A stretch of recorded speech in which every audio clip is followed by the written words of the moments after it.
Karlach, the tiefling warrior you meet in early access, is going to be a companion in Baldur's Gate 3, and almost certainly an origin character as well, which of course raises the question as to how accurate our initial meeting with her is, given that we meet her later than all the other companions thus far available, as well as the fact that she turns down your offer to join the party.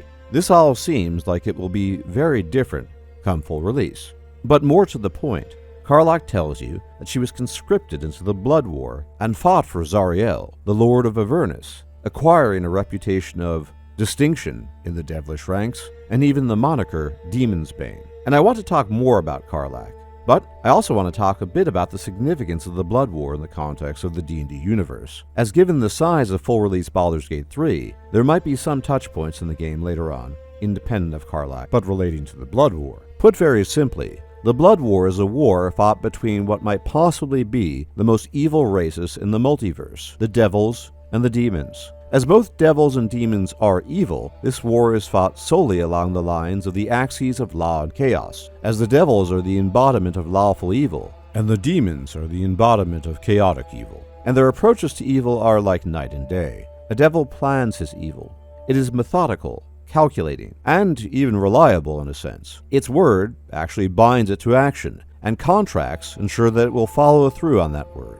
But this is not a blind adherence to the law, rather, it is a never-ending game of twisting its spirit and changing its letter to suit the devil's needs. This dedication to law is equally well evidenced in the rank-and-file soldiers of the Nine Hells. Everyone and everything is rigidly organized and regimented, and must conform to the hierarchy that dominates the Nine Hells. Devils are either promoted or demoted by dint of their performance within the infernal hierarchy, with a great deal of cheating without getting caught in corruption in between.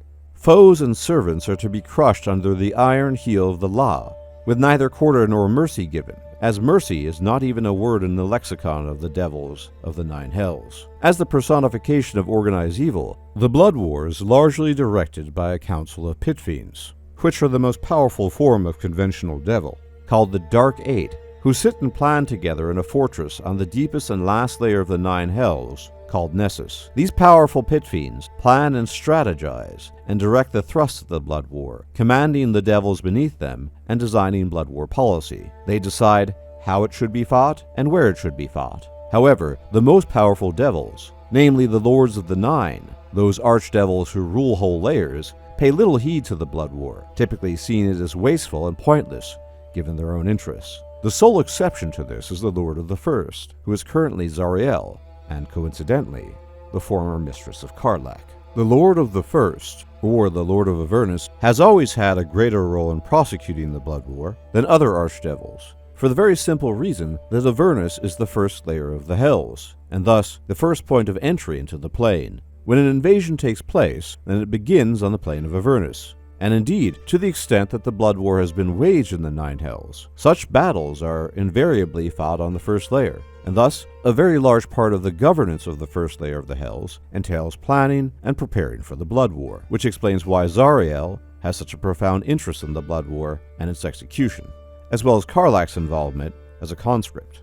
Demons are not the opposite of devils, as they are still evil, but they are on the other side of the continuum in how they express their evil. A demon is a creature of pure chaos and malice, unpredictable and cruel. It respects neither rules nor hierarchies. It is just as likely to kill you on the spot as it is to torture you or leave you alone, or do none of the above, as all its behavior is born of caprice and whim. Demons do not make or forge contracts or deals, because such deals would hold no meaning for them, and even if they were to do so, they would never keep their word. The only thing that demons respect, if one were to call it respect, is strength and power. But this so-called respect is predicated purely on fear. Only the strongest, most powerful demons rise to the top, and they plummet to the bottom and are destroyed at the slightest hint of weakness, as leadership in the abyss is defined purely by savagery and strength, with a good dose of cunning and subterfuge as well. Mortals will often delude themselves into thinking they have a chance with devils because of how litigious and lawful they are. But no one can ever predict the behavior of a demon, since it only obeys its own whims and desires. A scholar of demon kind once described them as follows: Purveyors of ill intent and creatures of utter cruelty, it's likely that demons are the most mean-spirited and thoroughly evil monsters in existence. They view life as a nuisance. They see the living as toys to be savagely abused and then discarded. They care for nothing but themselves, and they don't even care about themselves all that much. Demons are destructive, petty, and hateful, proud to exemplify all the worst that can come from chaos. Demons, as the embodiment of chaos and evil, wage the blood war in an entirely different manner to that of the devils. They are neither organized nor regimented, nor do they engage in careful planning. They simply rely on sheer numbers. Although the nine hells are vast and the number of devils legion, the abyss is at least theoretically infinite, and thus there is a theoretical infinite number of demons who can participate in the blood war. Whereas devil armies are rigidly ordered and defined by actual military ranks, with titles truly meaning something, demon generals are just the strongest, most powerful demons who've managed to bully those demons weaker than they into submission. The result of this are armies that have no discipline, very little direction, and can fracture at a moment's notice. For example, when the leading demon is slain, or attacked by others looking to take its place. What demons lack in discipline and organization, though, they make up for in sheer numbers. Demon armies are composed of vastly larger numbers than devil armies, and ultimately, the difference in approach and numbers has led the two sides to a kind of cosmic permanent standstill. The devils do not have the numbers to prevail, and the demons have neither the discipline nor the organization to prevail. The beginnings of the blood war are shrouded in mystery, but one thing we do know is that it is ancient beyond ancient. However, there does not appear to be any one clear origin story all can agree upon. Some claim it is a remnant of a truly primordial conflict between the forces of law and chaos, fought eons before either devils or demons existed, whilst others claim that the blood war resulted from the splitting of pure evil into two imperfect forms of lawful evil and chaotic evil, an experiment conducted by yet another group of lower planar fiends called the Yugoloths, who are neutral evil. Whatever the ultimate origin of the blood war, many lower fiends take it seriously, but as mentioned prior, neither archdevils nor abyssal lords take much notice of it, seeing it as futile and outside of their interest. There is one aspect, however, of the blood war, but those who are wise take heed of, and this is the ultimate stakes of the blood war. For untold millennia, the devils and demons have fought each other, with neither side ever gaining the upper hand, despite victories and losses on both sides. And yet, were this to ever change, the entirety of the multiverse would be in grave danger, as the blood war serves to distract what are possibly the most evil beings in the multiverse from focusing all too much on other parts of existence. They do this sometimes regardless, and the damage they cause from this is devastating. So one can only imagine just how infinitely worse things would become were the blood war ever to be won definitively by either side, as should either the devils or demons ever win, they would turn their attention wholly to the rest of the multiverse, to the celestials, to the mortal planes, and would attempt to subdue all of creation and bring it under their heel, which is why no one sane hopes for a victor in this eternal and senseless conflict. And it is even said that the powers of good support the war to stave off the potential of something far worse. But where does Karlach fit into all of this? The information we receive from Karlach herself upon meeting her near the Toll House in early access is that she was conscripted by Zariel herself to fight in the blood war, and that Zariel herself had endowed her with special powers to be able to handle the conflict, and even win. She says she had served with distinction, which makes sense when it comes to the lawful evil devils, as service within the hierarchy is how one rises in the ranks. But Karlach is a tiefling, and no devil. One seemingly simple question to pose is what class Karlach is. And although we technically do not know, Karlach has a Magic the Gathering card that states that she's a barbarian. This might not be definitive proof, but it is certainly suggestive. Although from a traditional standpoint, lawful barbarians aren't really a thing, and it would be very odd for a barbarian to be fighting in the ranks of the devils, it is still possible, given how lax alignment rules are in 5th edition. And according to older data mined files, it appears that she is an Asmodeus tiefling. But that seems odd, and would be less than optimal given her apparent class as barbarian, nor as fitting as a Zariel tiefling, as it would make for an excellent double whammy, since Zariel tieflings get a +1 bonus to strength, and it might also partly explain Zariel's interest in Karlach. I'm hoping this is the case.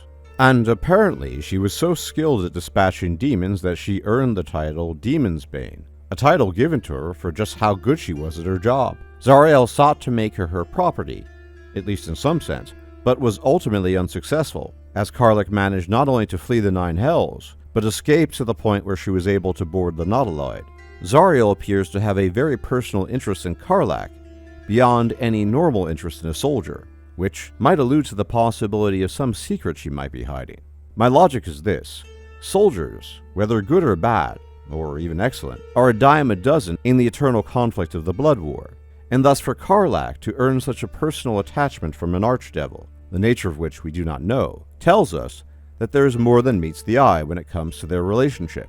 The fact that Zariel personally endowed her with power attests to this. If she had been a mere grunt and conscript, no such power would have been wasted on her. Another question that begs an answer is how Karlach ended up in the Nine Hells in the first place. Karlach is ultimately probably linked to the city of Elturel, a city that has had its own history with Avernus. And there are files which have been data mined featuring Karlach singing the Song of Elturel, which is featured in the 5th edition D&D module, Descent into Avernus. The city of Elturel itself had been pulled into the Nine Hells after a priest of Torm, decades prior, had made a deal with Zariel and used a powerful artifact to defeat a horde of vampires at the time.